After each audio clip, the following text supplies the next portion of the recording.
How to install the MISD MSDS Data Validation Tool.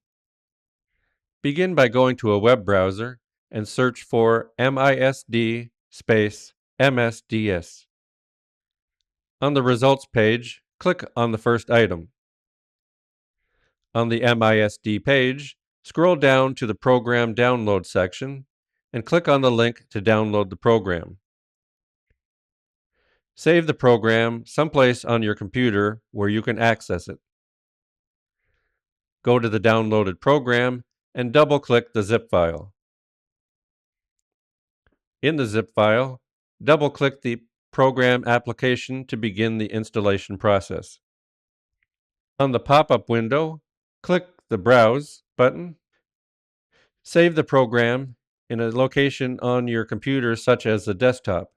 It's a good idea to create a new folder specifically for this program. Click the New Folder button. Create a new folder and rename the folder to something that is going to indicate what the content of that folder is, such as MISD 2526. Click OK. Click the Unzip button in order to unzip the installation files.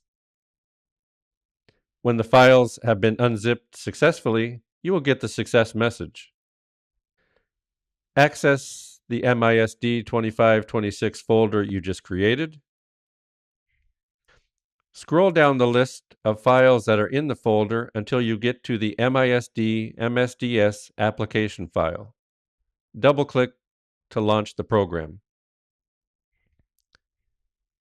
Every time the application is launched, you will be required to enter a user ID and a password. The answer for both is MISD, all lowercase. The first time the application is launched, you will be asked if your district receives Section 35A funding.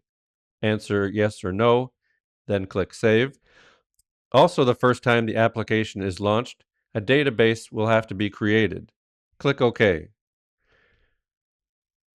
On the new pop-up window, search by ISD, then district. Click Continue.